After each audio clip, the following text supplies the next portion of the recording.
Subscribe now and press the bell icon. Sir কেমন আছেন?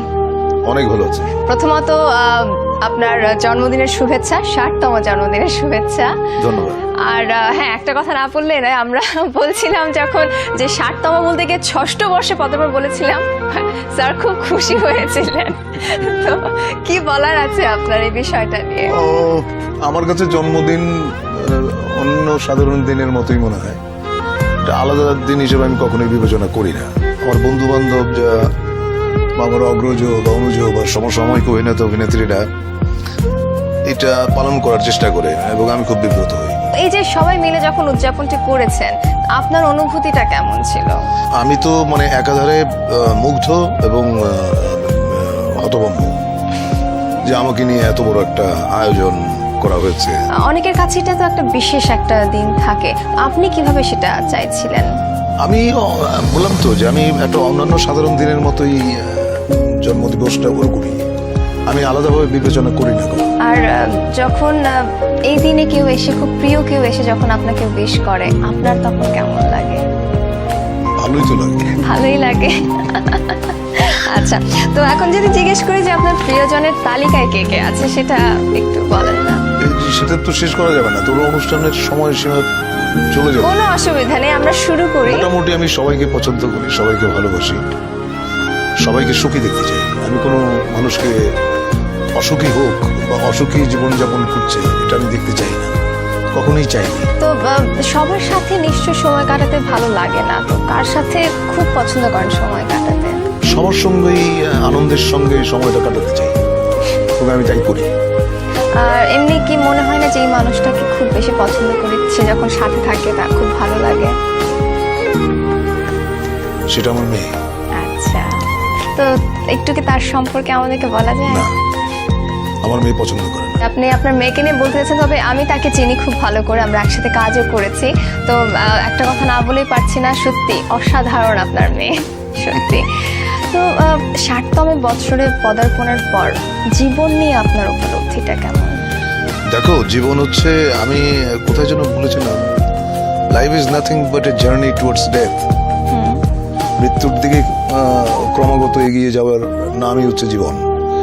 এবং এগিয়ে যাওয়ার এই যে জার্নি, এই জার্নির মাঝখানে অনেক কিছু ঘটে, অনেক আনন্দ ঘন পরিবেশ যায়, সময় যায়, অনেক অনেক অনেক বিব্রতকর সময় যায়, অনেক বেদনার সময় যায়, অনেক লজ্জার সময় যায়। এই জার্নিটাই হচ্ছে জীবন। আর সর্বশেষ কি মনে হয়েছে আপনার এই জীবনটা থেকে? জীবনটা আমি আমার, দেখো আমি আমার জীবন, আচ্ছা কি না যেন নাম তোমার? আমার নাম মুনমুন। হ্যাঁ মুনমুন। দেখো, আমি আসলে জীবনটা উপভোগ করতে চাই এবং উপভোগ করেছি এবং করব, সামনেও করব, ভবিষ্যতে করব। জীবনের অনুভূতি আসলে এটা তো ভাষার কোনো ক্ষমতা নেই এটা ধারণ করার। এটা এত ব্যাপক, এত বিশাল যে তুমি ভাষায় এটা প্রকাশ করা সম্ভব না। You have to feel it in your heart.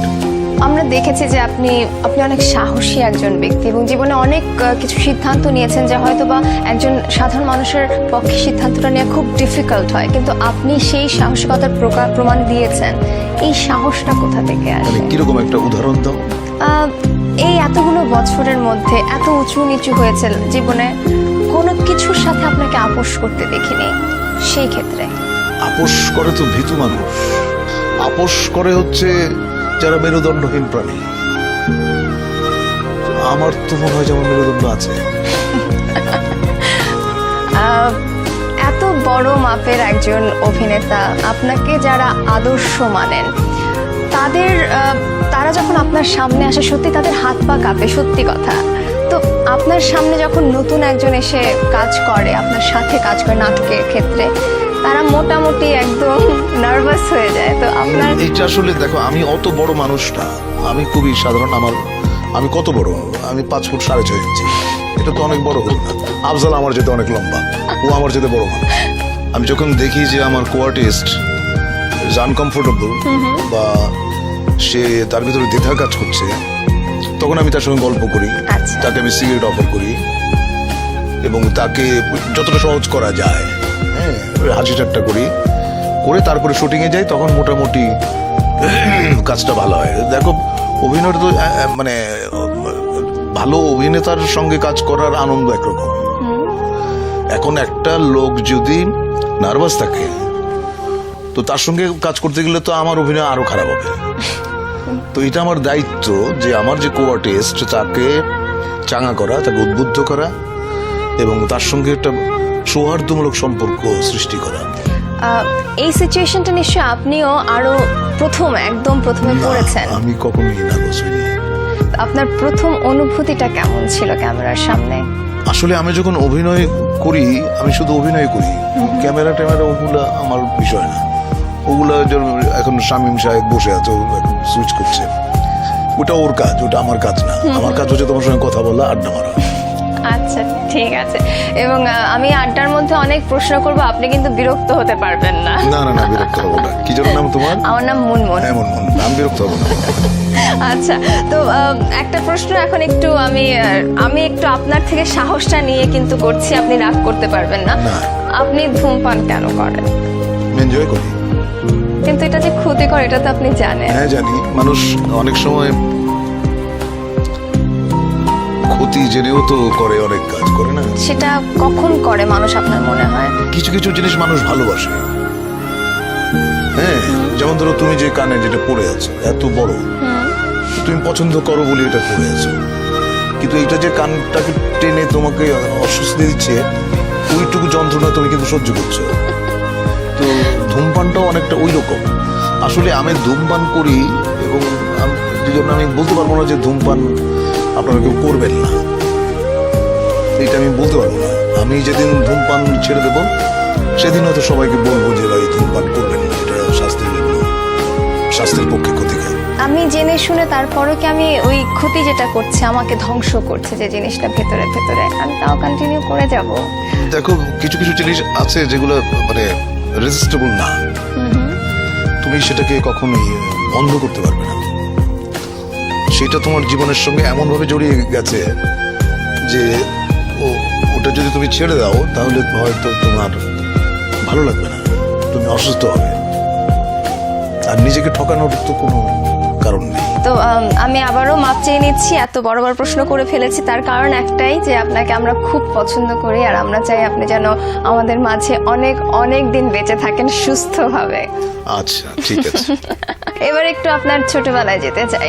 আপনার শৈশবটা কোথায় কেটেছে, আপনার জন্মস্থান সম্পর্কে একটু জানতে চাই। দেখো আমার বাবা ছিলেন সরকারি কর্মকর্তা, ওনার ছিল বদলির চাকরি, সুতরাং আমি বাংলাদেশের বহু জায়গায় থেকেছি। আমার বহু এলাকার সঙ্গে মানুষের সঙ্গে বন্ধুত্ব হয়েছে এবং ছোটবেলায় আমি খুব দুরন্ত ছিলাম, এখনো বোধহয় দুরন্ত ছিলেন ছোটবেলায়। তার কিছু প্রমাণ কি একটু আমাদেরকে দেবেন? কি ধরনের দুরন্ত ছিলেন আর কি? আমি অত্যন্ত কৌতূহল প্রবণ, এখনো তাই, এবং সমাধান না পাওয়া পর্যন্ত আমি একটা জিনিসের পেছনে ছুটে বেড়াতাম, এখনো ছুটি। মানে দুরন্ত দস্যিপনা বলতে যা বোঝে আর কি, দুষ্ট। হ্যাঁ, যেমন আমি একটা উদাহরণ দিই। স্যার জিজ্ঞেস করলেন এই তোর নাম কি, তো বললাম আমার নাম আকবর। ওই অর্থ জানিস? বলে না, আকবর অর্থ হচ্ছে এই। তো আমি দাঁড়ায় বললাম স্যার আমার নাম হুমায়ুন ফরিদি, আমার নামের অর্থ কি? তোর নামের অর্থ হচ্ছে বাদর, বস। আচ্ছা, একটা জিনিস লক্ষ্য করা গেছে, যারা খুব ক্রিয়েটিভ হন তারা দেখা যায় ছোটবেলায় খুব দুরন্ত ছিলেন। আপনার কি মনে হয় ক্রিয়েটিভিটি আর দুরন্তপনার মধ্যে কি কোনো মিল আছে নাকি কোনো যোগসূত্র আছে? রবীন্দ্রনাথ তো দুরন্ত ছিলেন। আচ্ছা, এত বড় একজন কি বলবো সন্ন্যাসী, উনি তো অত্যন্ত সাদাসিধা এবং শান্ত শৈশব কাটিয়েছেন। কাজেই ক্রিয়েটিভিটির সঙ্গে দুরন্তপনার কোনো সম্পর্ক নেই। ক্রিয়েটিভিটির সঙ্গে সম্পর্ক হচ্ছে তোমার সৃষ্টির প্রতি আগ্রহ, একাগ্রতা এবং পরিশ্রম। যেটা হয় যে একটা পরিবারের সন্তানকে বাবা মা চান যে সে ডাক্তার হবে, ইঞ্জিনিয়ার হবে, পাইলট হবে, অনেক বড় বড় স্বপ্ন। আমি বলছি না যে অভিনেতা হওয়ার স্বপ্ন না, কিন্তু আপনার মধ্যে কেন এটা এলো যে আমি অভিনয়ই করব? আমি 1961 সালে, তখন বোধহয় তোমার জন্ম হয়নি, 61 সালে একটা ছবি দেখলাম। ছবিটার নাম হচ্ছে আন, হিন্দি ছবি। ওটাতে অভিনয় করেছিলেন দিলীপ কুমার। তো দিলীপ কুমার যখনই পর্দায় আসেন তখনই হল ভর্তি মানুষ তালি দেয়, চিৎকার করে, শীষ বাজায়। তো আমি দেখলাম ভালো তো, আমি তো ওনার মতো হতে পারবো না, আমাকে অভিনয় করতে হবে। ওই তখন থেকে মাথায় যেটা ঢুকেছে ওটাই আমি লালন করেছি আমার সমস্ত জীবনে। দিলীপ কুমার তো নায়ক ছিলেন, কিন্তু আপনি তো ইচ্ছাকৃতভাবেই খলনায়কের চরিত্রগুলো করতেন। দেখো, আমার চেহারা অত ভালো না, আমি নায়ক করতে গেলেও নির্মাতারা সেটা গ্রহণ করবেন না, এবং সম্ভবত দর্শকরাও গ্রহণ করতেন না। সেটা আমি দর্শককে ছোট করছি না, আমি তাদের প্রতি সম্মান রেখেই বলছি। আর তোমার খলনায়ক বা প্রতিনায়ক চরিত্রে অভিনয় করতে গেলে যেটা সুবিধে, সেটা হচ্ছে যা খুশি তাই করা যায়। যেমন ধরো, একটা নায়ক যদি তার মাকে লাথি মারে, ওই ছবিটা চলবে না। কিন্তু আমি যদি আমার মাকে লাথি মারি, বা আমার বোনকে বিক্রি করে দিই, বা বাবাকে হত্যা করি, কোনো অসুবিধা নেই। একটা নায়ককে করতে বলো, ওটা পারবে না, সে করবে না। তো আপনি যে উদাহরণটা দিলেন একদম এক্সট্রিম পর্যায়ে মাঝে হয়ে যায়। তো আপনি যে কাজটা করতেন, এটা কখনো আপনার খারাপ লাগেনি যে আমি কেন এটা করছি? না না না, দেখো, অভিনয় হচ্ছে প্রেয়ার, এটা প্রার্থনার মতো। ওই কাজটা তোমাকে ঠিক মতো করতে হবে, ওই কাজের প্রতি তোমার শ্রদ্ধাশীল থাকতে হবে, তা না হলে তুমি ক্রিয়েট করতে পারবে না। আচ্ছা, আপনি বললেন যে আপনি দিলীপ কুমার দ্বারা অনুপ্রাণিত হয়েছেন, তো তার মানে আপনি দিলীপ কুমার যেরকম সবাই দেখলে হাততালি দিচ্ছে, আলোচনার কেন্দ্রবিন্দু ছিলেন, আপনিও আলোচনার কেন্দ্রবিন্দুতে যেতে চেয়েছেন। তো সেখানে আপনি ছিলেন, অবশ্যই ছিলেন। তো সেই জায়গায় আপনি কিন্তু এখন কি নাই? এখনো আছেন। তো সেই জায়গা থেকে আপনি নায়ক চরিত্রগুলো না করে আপনি যে চরিত্রগুলো করেছেন, আপনার কি মনে হয় না কিছুটা হলেও আপনি সরে এসেছেন আলোচনার কেন্দ্রবিন্দু থেকে? কিছু কিছু ছবিতে আমি পজিটিভ চরিত্রে অভিনয় করেছি। যেমন ধরো, দহন, আমার প্রথম যিশু, একটা হ্যাঁ? 71-এর যিশু, 71-এর যিশু, দহন, দহন, তারপরে ধরো যেমন আহা, ব্যাচেলার, জি, এগুলোতে কাজ করে খুব আরাম পেয়েছি, কারণ দোজ আর ক্যারেক্টার্স।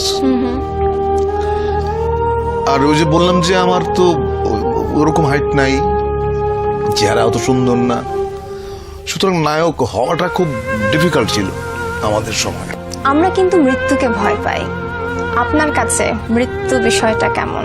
মৃত্যুর মতো এত স্নিগ্ধ, এত গভীর, সুন্দর আর কিছু নাই।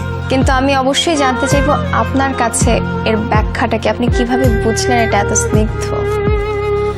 কারণ মৃত্যু অনিবার্য, তুমি যখন জন্মেছো তখন তোমাকে মরতেই হবে।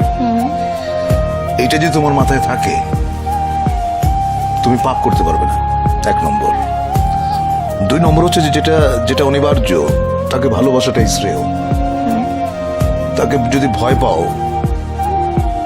সেটা এক ধরনের কি বলবো, এক ধরনের মূর্খতা। কারণ তুমি জ্ঞানী,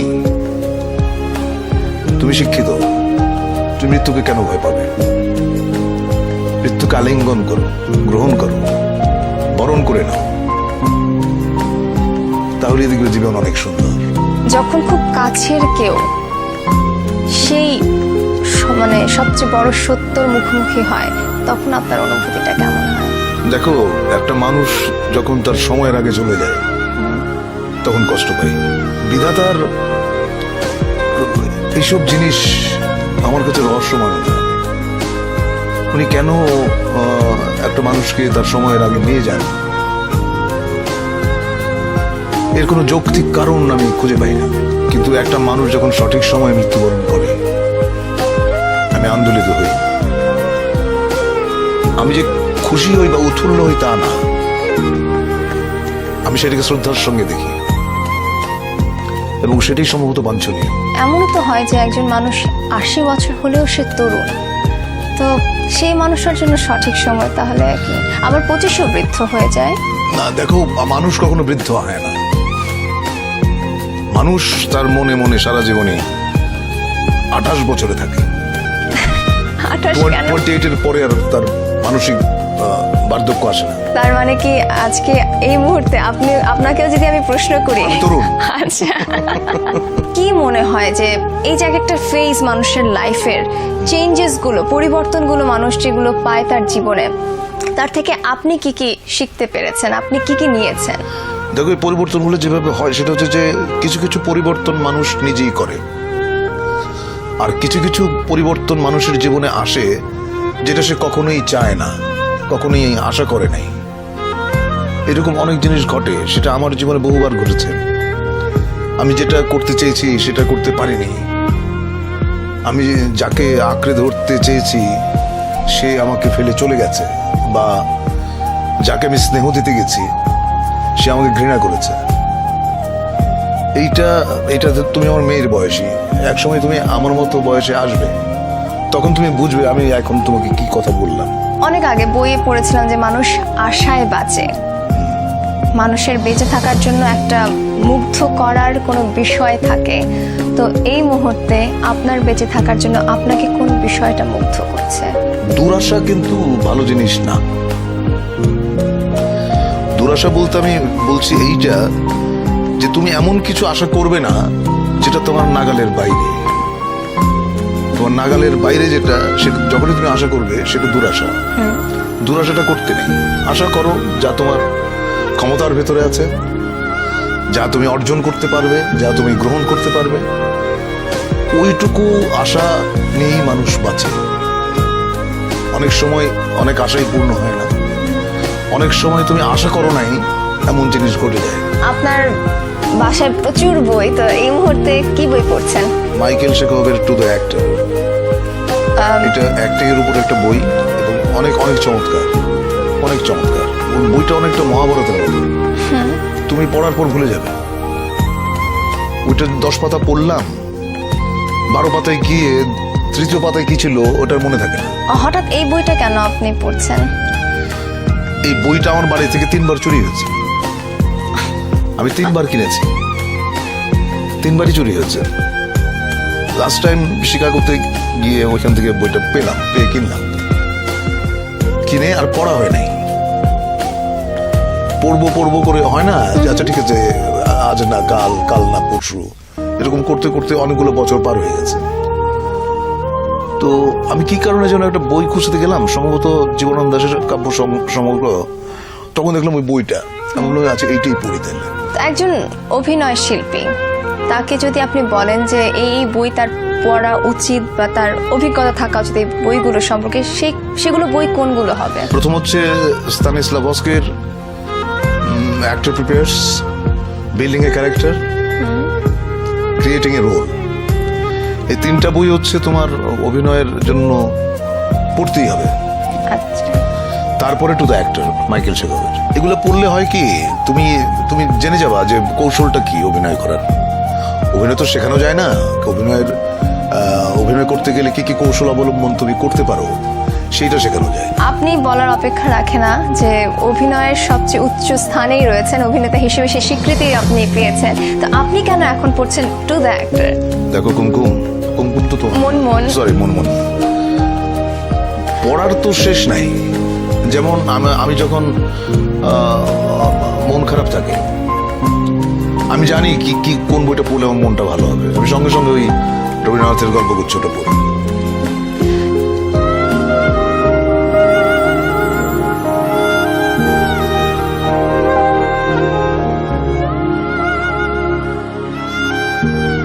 বন্ধুত্বটা বন্ধুত্ব হচ্ছে এমন একটা জিনিস যে তুমি তোমার স্বামীর সঙ্গে যেটা শেয়ার করো, বাবা মার সঙ্গে, ফ্যামিলির সঙ্গে শেয়ার করতে, সেটা তুমি তোমার বন্ধুর সঙ্গে।